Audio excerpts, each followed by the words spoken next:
La comunidad Shalom se complace en presentar el poderoso mensaje en la voz del pastor, maestro y escritor conferencista internacional, César Malespín Sequeira. Escuche lo que el Espíritu Santo quiere decir a la iglesia. Aleluya, Señor poderoso. Aleluya, Yeshua. Dejamos entonces a nuestro amado predicador, el pastor César Malespín, con nosotros. Paz y bendiciones para ustedes, hermanos. Primeramente quiero dar gracias al Señor, porque para nosotros los predicadores estar en un lugar como este, en un santuario, no tenemos derechos. Por eso le doy gracias al Señor por darme este privilegio de estar delante de ustedes, hermanos. Gracias le doy a mi hermano pastor, mi hermano y amigo pastor Julio Fornos, que nos dio la oportunidad de exponer lo que Dios nos está enseñando. Y gracias a Ondas de Luz, que Dios bendiga siempre a Ondas de Luz. ¿Cuántos dicen amén?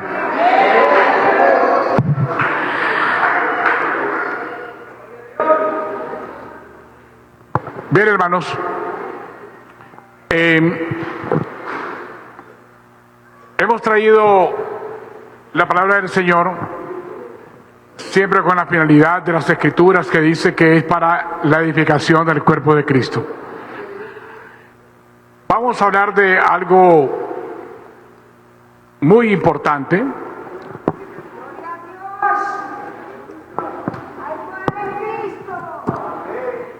que tiene que ver con el carácter del ser humano, específicamente con el carácter de todos aquellos que seguimos a Jesucristo. Cuando hablamos de carácter no hablamos de temperamento. El temperamento es un resultado del carácter. El carácter del ser humano es lo que somos. Este mensaje se titula "Lo que pensamos y hacemos define nuestro destino". Para eso hemos escogido un versículo clave en el primer libro de Samuel, capítulo 25, 32 al 34, y dice así la palabra del Señor. Y dijo David a Abigail: bendito sea Jehová, Dios de Israel, que te envió para que hoy me encontrases. Bendito sea tu razonamiento y bendita tú, que me has estorbado hoy de ir a derramar sangre y a vengarme por mi propia mano, porque vive Jehová Dios de Israel, que me ha defendido de hacerte mal, que si no te hubieras dado prisa en venir a mi encuentro, de aquí a mañana no le hubiera quedado con vida a Nabal ni un varón.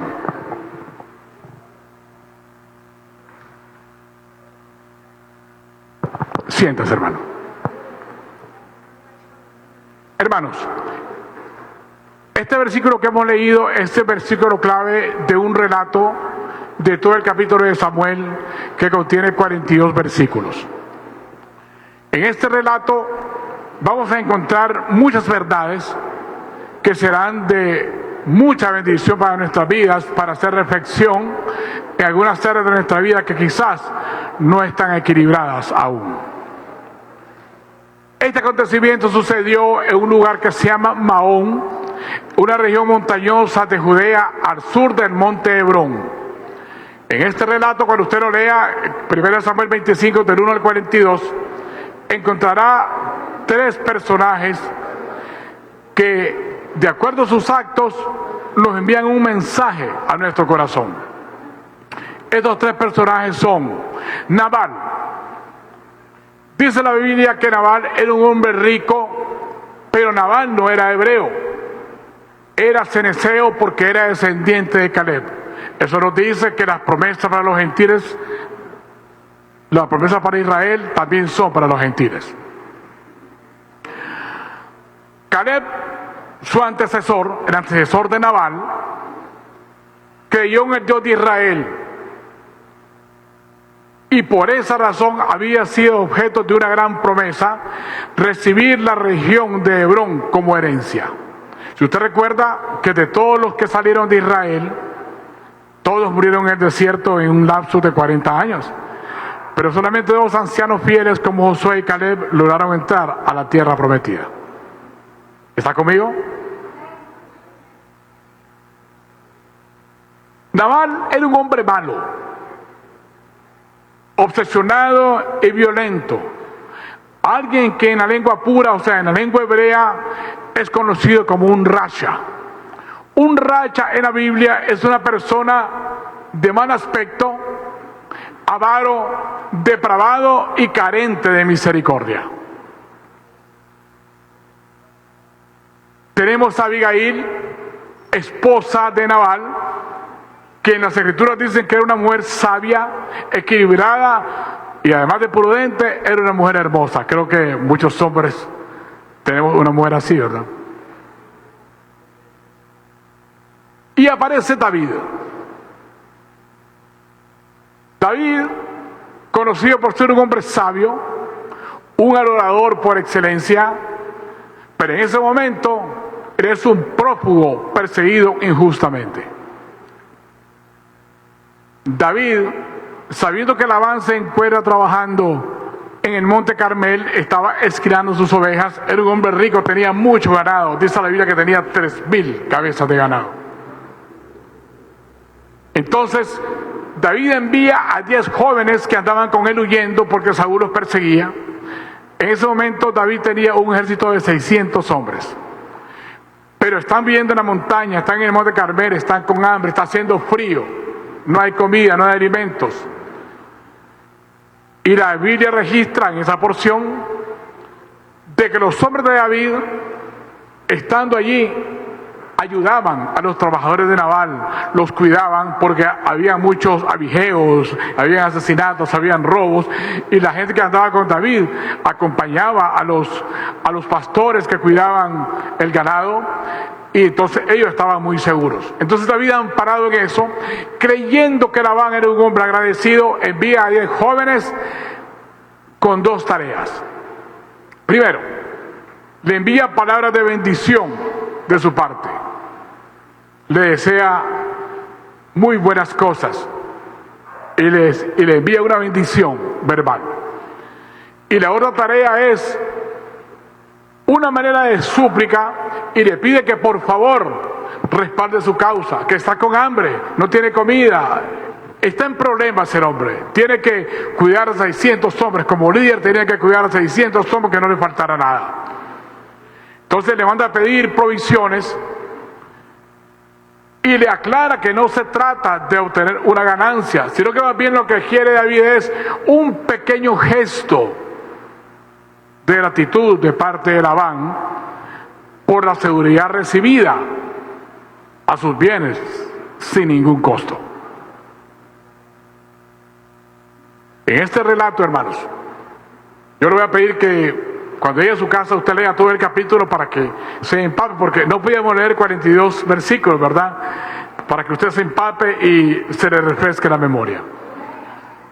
En este relato nos revela algunas verdades que debemos tomar muy en consideración, que son verdades que van a definir nuestro carácter y vamos a saber en realidad quiénes somos para Dios. La primera verdad es que nuestras acciones nos definen. Labán, como un malvado consumado, después de recibir el mensaje de David, responde con palabras de desprecio. Pregunta él, ¿y quién es ese David? ¿Quiénes son las personas que andan con este tal David? Labán no solamente minimizó la personalidad de David, sino que mostró menosprecio por su causa. Dio a entender que ese tal David no era más que uno más de esos hombres que tienen problemas con su amo, con su señor, y después salen huyendo después de haber causado problemas. Su maldad, la maldad de Nabal, le había cerrado el entendimiento, que se olvidó que todo Israel, incluso los enemigos de Israel afuera, todo Israel conocía a David como un gran guerrero, un hombre que era feroz en la batalla y que había vencido a una bestia de 3.30 metros de nombre Goliat. Acto que le brindó a él el respeto del ejército de todo Israel. David no era cualquier persona. En ese momento era un prófugo perseguido injustamente, pero no era cualquier persona. Todo el mundo sabía quién era David. Pero este hombre viene y dice: ¿y quién es ese tal David? Ese es un vago que anda por ahí, que traicionó a Saúl y ahora anda huyendo. Labán, según el texto hebreo, porque hicimos algunas investigaciones, dio a entender que la causa de David no era justa,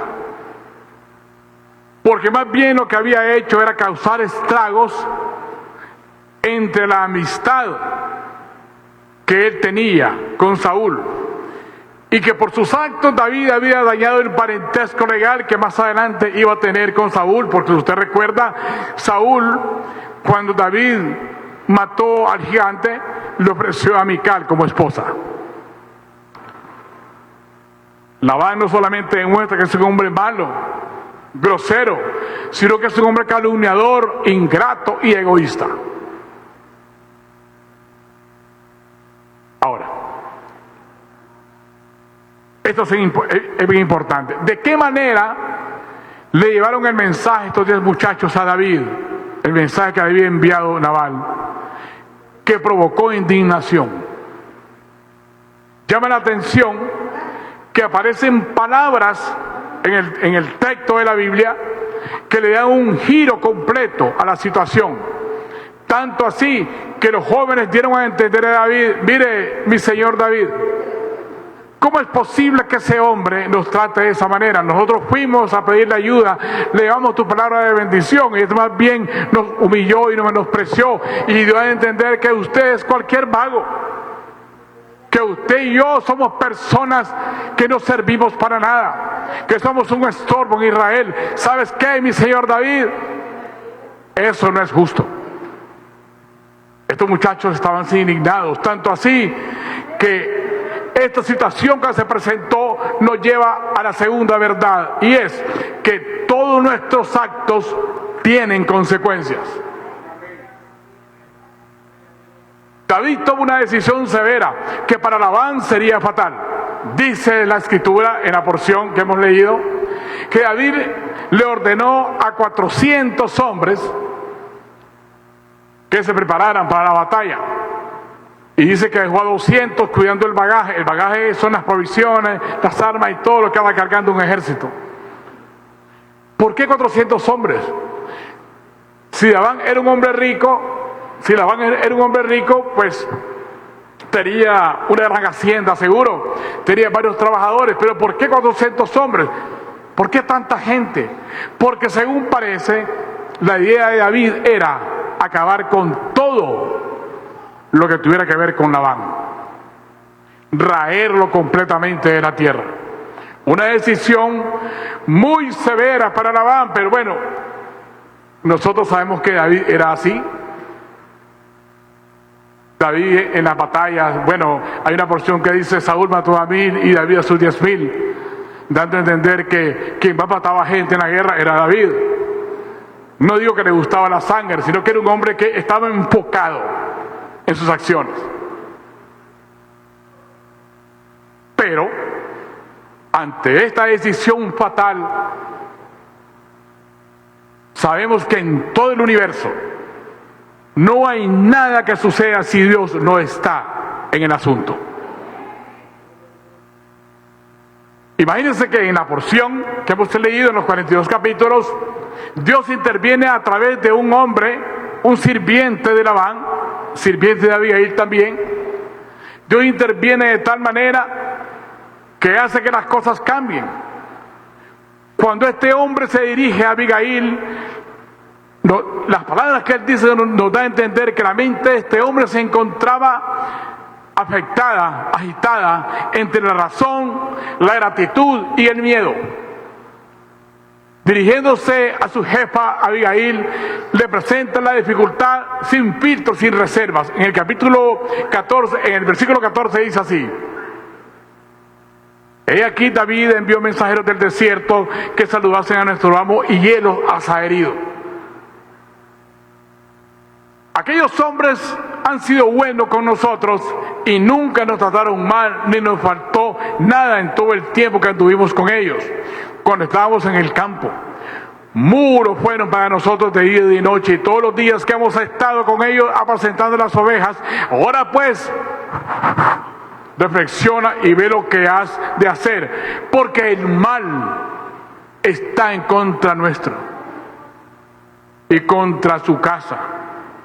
Pues sabes que tu marido es un hombre perverso y que no hay quien pueda hablarle. Le está diciendo: mire, jefa Abigail, mire lo que está pasando ahorita. David envió el hombre que con su ejército, con sus hombres que andan huyendo, nos ayuda a cuidar en la montaña a nuestro ganado. Mandó un saludo y nos mandó a pedir provisiones. Pero fíjate que tu marido, además de humillarlo, dio a entender que David era un hombre de mala reputación, que era un mal hombre. Dio a entender que David era un delincuente, y toda la gente que lo acompaña. Y ahora escucha, Abigail, jefa, miren, ese hombre viene en camino. Y si tú conoces a David, Abigail, date cuenta que tienes que moverte rápido, porque si David viene en camino es porque la muerte se cierne sobre nosotros. Así que muévete y ve a arreglar este asunto. La intervención de Dios por medio de este hombre es la que nos lleva a una tercera verdad. Y es que Dios siempre tiene cuidado de los que creen en Él.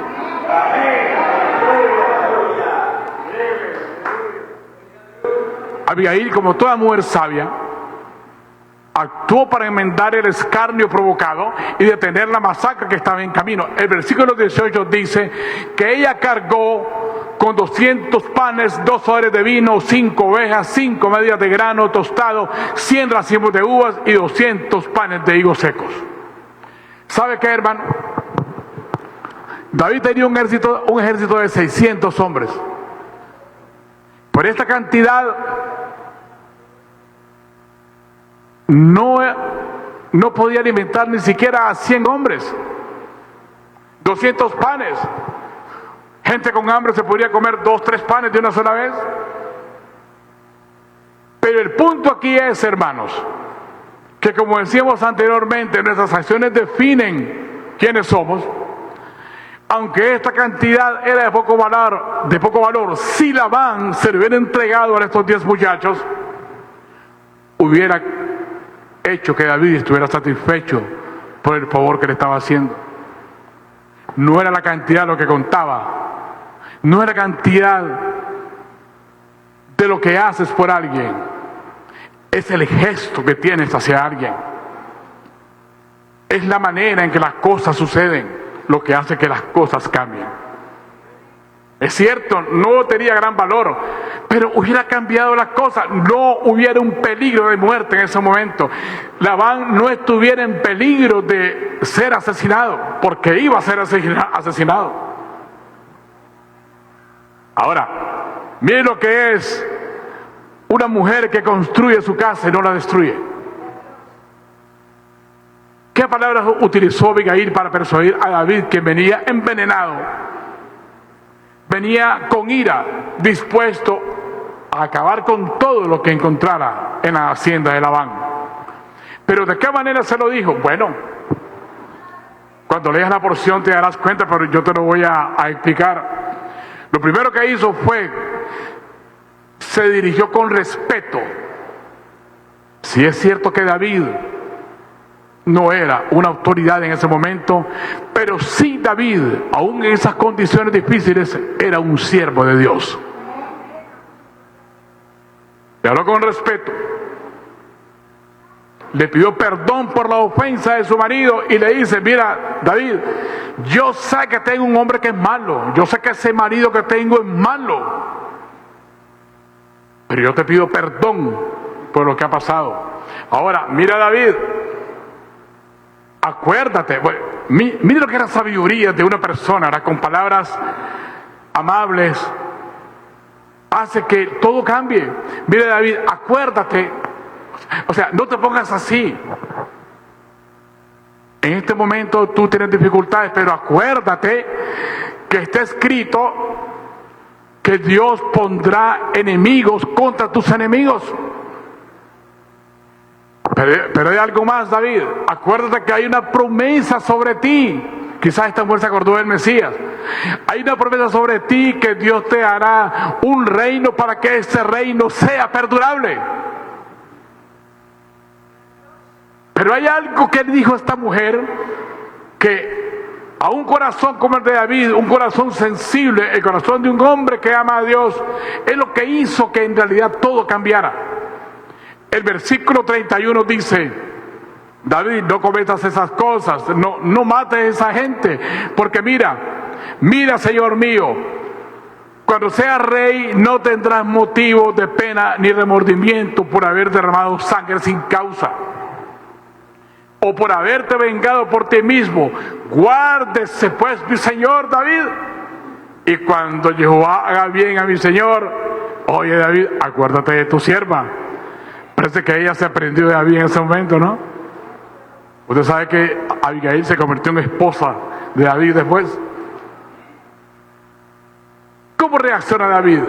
Después de que Dios, a través de esta mujer, toca su corazón, el versículo 32 dice: bendijo a Jehová por entrar a Abigail, bendigo, y le agradeció por impedir derramar sangre sin vengarse y vengarse.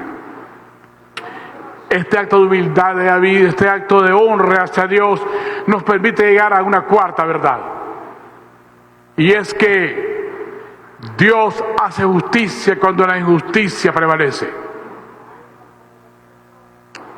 Fue el mismo David quien escribió en el Salmo 91:8: ciertamente con tus ojos mirarás y verás la recompensa de los impíos.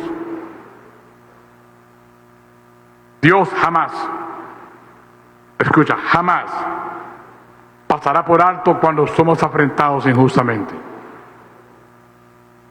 Dije injustamente.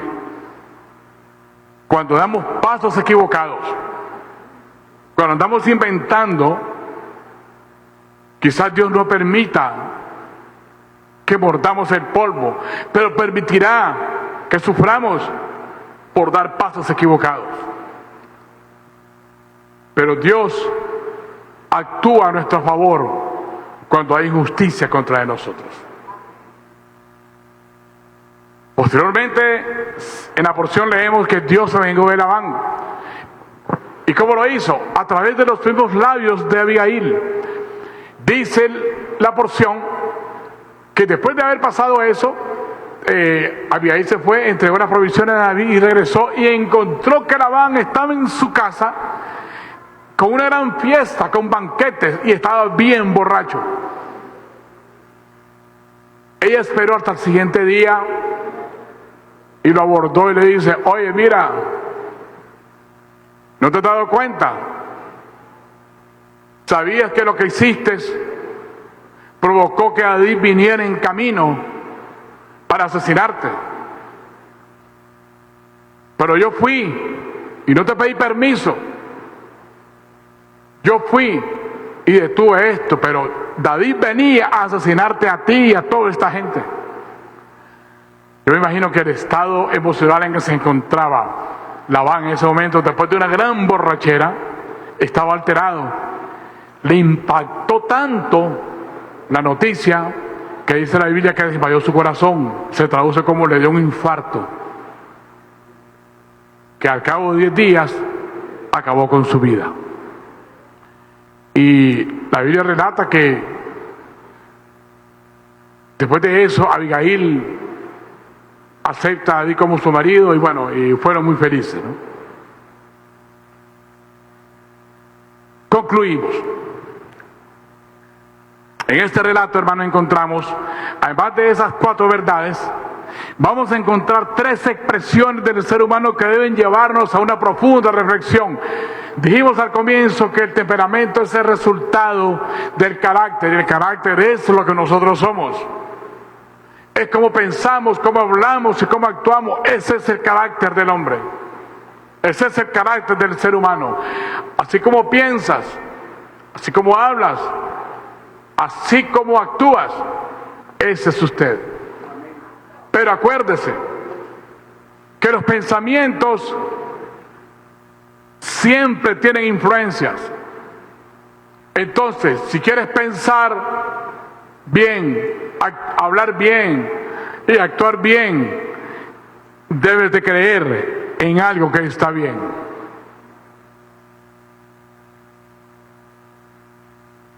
Estas 3 expresiones que encontramos son humanas. Estas 3 expresiones son la insensatez, la sabiduría y la misericordia.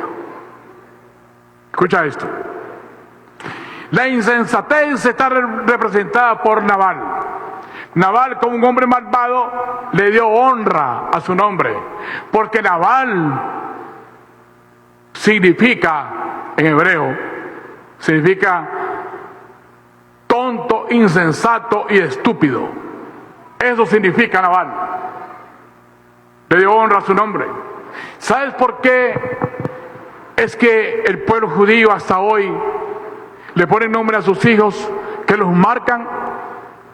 Porque para el mundo de las escrituras, el nombre de una persona simboliza 3 cosas: su carácter, la misión que trae y la autoridad que va a tener en este mundo.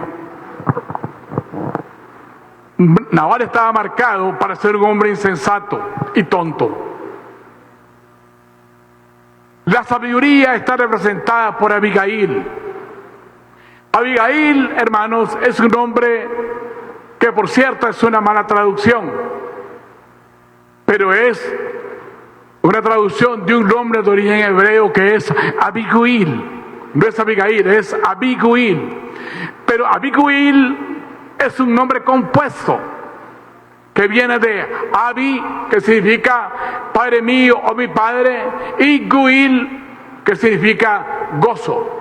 Entonces Abigail se llamaba el gozo de mi padre, o mi padre es mi gozo.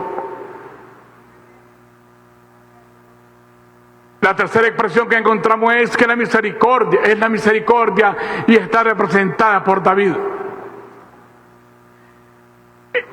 Este mensaje nos gustó tanto prepararlo que oramos al Señor para trascender más a la interpretación y nos damos cuenta que la palabra David es un nombre hebreo que se traduce como amante y amoroso. Y tiene un valor numérico porque en la Biblia hay métodos de interpretación, porque las letras hebreas tienen números.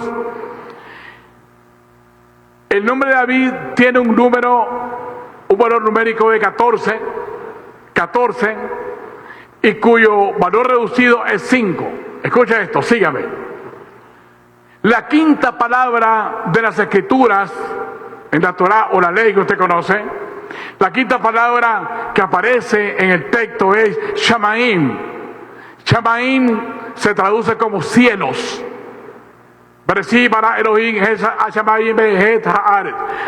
Shamaim significa cielos.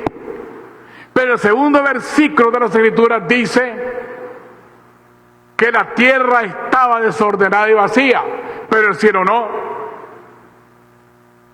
¿Está conmigo?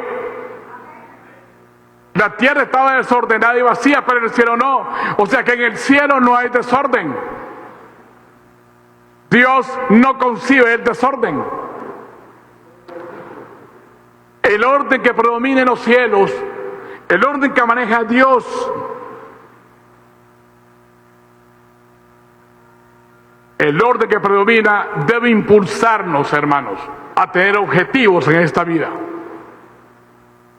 Debemos dejar de ser creyentes de los que en nuestras sillas tienen nombre. En la vida, hermanos, debemos de ser como el cielo, tener un orden. Y en el orden hay objetivos. Debemos perseguir objetivos en esta vida que Dios nos ha ofrecido como creyentes.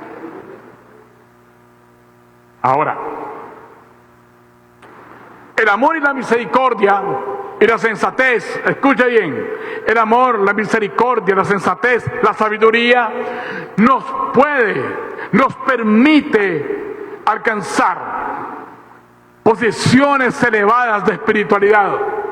Dios confía más, aunque Dios no confía en los ángeles, pero Dios confía más en una persona que procura la sabiduría, que es sensato y es misericordioso. Esto hace que Dios nos coloque en posiciones de espiritualidad, e incluso, pues me atrevo a decir, que cuando buscas la sabiduría, buscas amar, buscas ser sensato y buscas ser misericordioso, también Dios permite que esté delante de los príncipes de nuestro pueblo. Y te lo voy a demostrar. ¿Quién era Daniel? Un muchacho que entró amarrado como bestia con las manos atrás a Babilonia. Pero Daniel era un hombre sabio. Mesac, Sadrach y Abednego eran muchachos que también eran de la tribu de Judá. Eran hombres sabios, pero eran esclavos. Pero fueron esclavos por un tiempo, porque Daniel fue gobernador, fue asesor de los reyes de Babilonia y de Persia.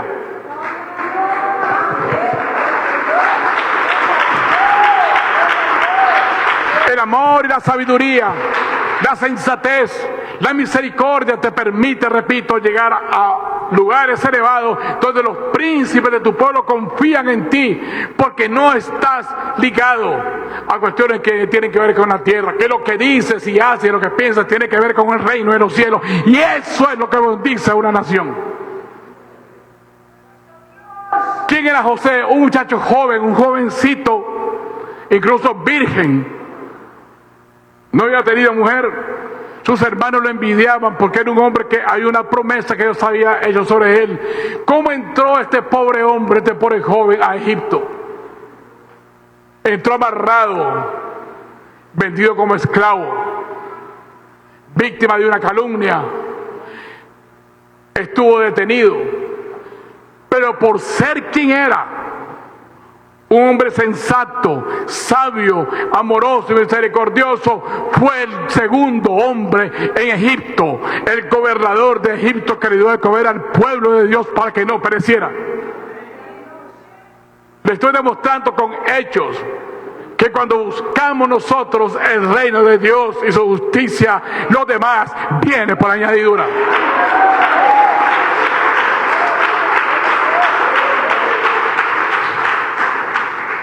Pero avanzaremos más. La palabra número 5 dice que hay Shamaim, cielos. De ahí sacamos esta conclusión.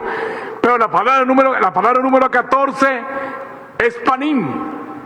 Y Panim en las escrituras significa rostro. Pero no cualquier rostro. Es un rostro que se mueve. Te haré una pregunta. ¿De dónde crees que sacaba David ese poder? ¿De dónde crees que sacaba David esa fuerza, esa inteligencia para matar a un oso? Para matar a un león. ¿Sabe dónde radicaba el poder de David? Sí, usted dice poder de Dios, amén, así es. Pero eso era la consecuencia. Panim es un rostro que se mueve. El poder de David estaba en que él movía su rostro, pero lo movía para abajo, en señal de adoración al Dios de los cielos. El poder de David estaba allí en su adoración. El poder del pueblo de Dios está en su adoración, en adorar a Dios, que sea Dios la prioridad en nuestras vidas. Por eso que será una promesa que de su sangre, de su linaje, se iba a formar un reino eternamente y para siempre.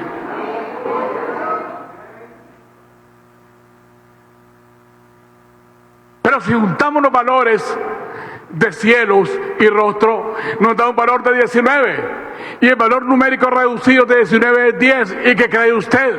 El número 10 en la Biblia simboliza la redención, la liberación y la salvación.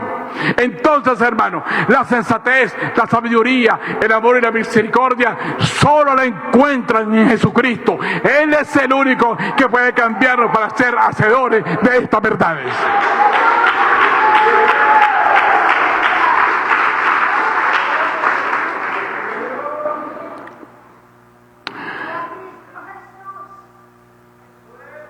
Quiero finalizar compartiendo algunos principios que hemos encontrado en estos 42 versículos. Principios que debemos practicarlos. Primero, no simpatices con el egoísmo y la ingratitud. No simpatices con el egoísmo y la ingratitud. 2. Sea agradecido. Sea agradecido con el que te ha extendido la mano, el que te ha protegido y ha colaborado en tu prosperidad. No seas ingrato. 3. Escucha las palabras de los sabios. No seas impulsivo. Razona, medita y actúa conforme a los principios de la palabra de Dios, no conforme a tus sentimientos, a tus emociones, conforme a la palabra de Dios. 4. Este me gusta. Dios utiliza las dificultades, la presión emocional para hacer surgir lo mejor de nosotros. ¿Sabe usted que en la prosperidad, en la bonanza, no se crece? Se crece en la dificultad, se crece en los problemas, porque ahí se manifiesta de qué material estamos hechos.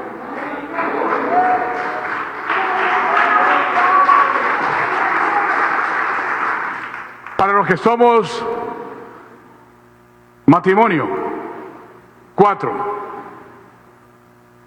5.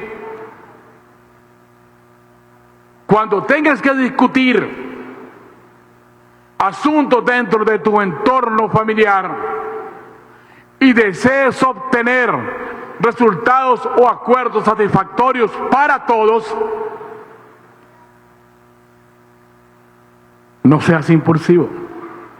Ten paciencia y escoge el momento más apropiado para discutir esos asuntos. Nuestros ancianos, yo he escuchado unas palabras de mi padre y de mi mamá, que ellos decían: hay cosas que no se regresan, y una de ellas son las palabras, o una piedra lanzada. Cuando tengas dificultades en tu entorno familiar, porque siempre hay, no hay matrimonio perfecto, eso no existe, porque eso significaría que usted y yo somos perfectos, y eso no es cierto. Siempre hay dificultades. Fíjense que una vez, un paréntesis, 1 minuto, una vez yo iba aquí de los semáforos del hospital militar para el sur, y una vez venía caminando para Plaza Interior como de bajadita, y venían 2 ancianos como 80 y algo de años, y vienen en un pleito, hermano, pero horrible. Y le decía que vos, viejo, que yo quisiera que te muriera, le dice, y vos, le dice, te voy a empujar ahí al carro para que te mate, ya no te aguanto. Y comienzan a decirse cosas pero terribles, hermano. Y yo voy calladito, van peleando los viejitos, Entonces, pero no sé cómo, pero me dio pena, Entonces quise adelantarme. Cuando voy pasando, el viejito me vuelve a ver y se pone a reír.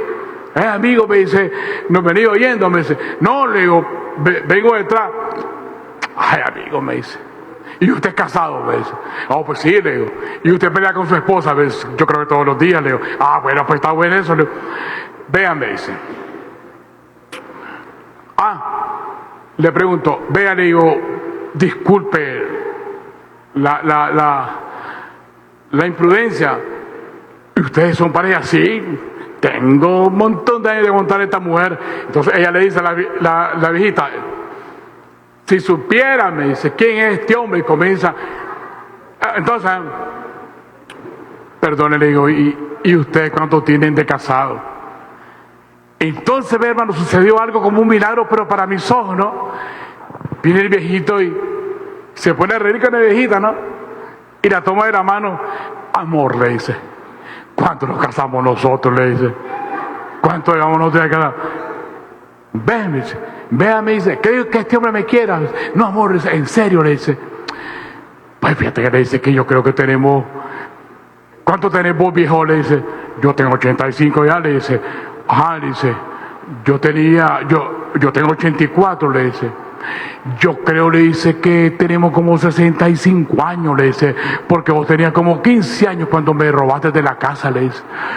Hermano, dele palmas al Señor, hermano, porque Dios es bueno, ¿no?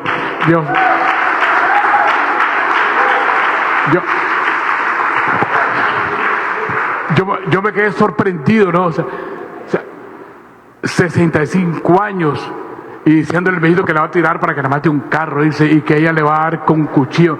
O sea, eso no es cierto, ¿verdad? Pero lo que le quiero decir, hermano, el punto aquí es que estamos dilucidando, es que siempre existe un mecanismo para arreglar los problemas en nuestro entorno familiar. ¿Y sabe cuál es? ¿Cuántos quieren saber? Puedes enojarte, puedes dejar de hablarle, puedes dejar de hacer muchas cosas, pero hay algo que siempre debes tener en tu corazón, y es esa capacidad del diálogo. Hablando es como nos entendemos. 6. Seamos como Abigail. Alcemos nuestros ojos y miremos más allá de la crisis. No mires el problema ahí está. No nos resignemos ante problemas comunes. Utilicemos nuestras habilidades para darle solución a los retos y conflictos que a diario Dios permite que se presenten en nuestra vida. Un problema no es un problema. Una prueba no es un problema. Una tribulación no es un problema. Es una oportunidad que Dios nos está dando para bendecirnos en el momento apropiado.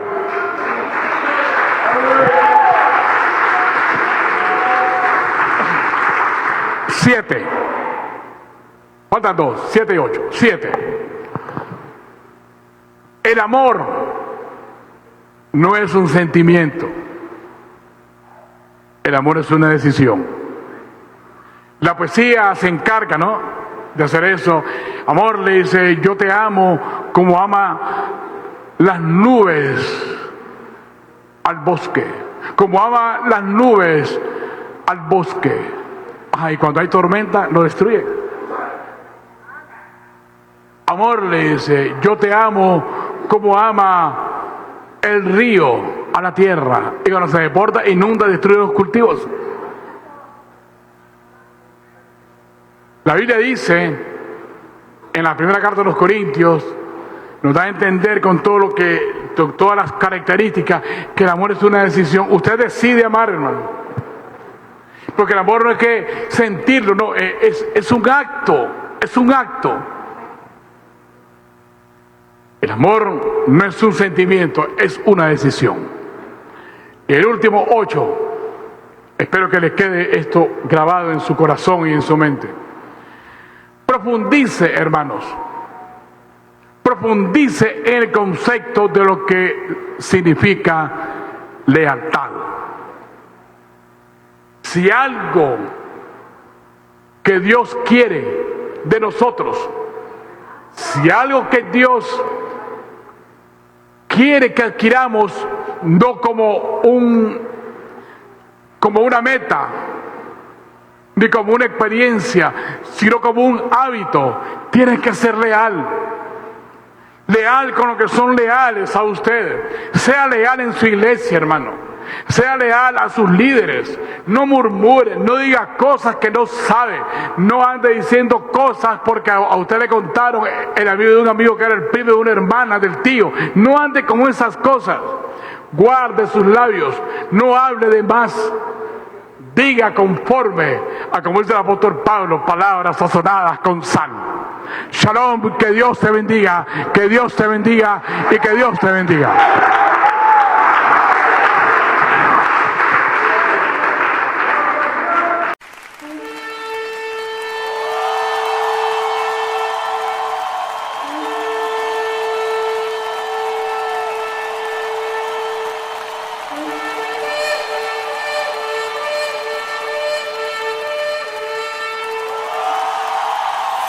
Porque son la trompeta, suénalo en los montes. Porque son la trompeta, porque el día del Señor llegó. Tóquense una trompeta, suénala en los montes. Tóquense una trompeta,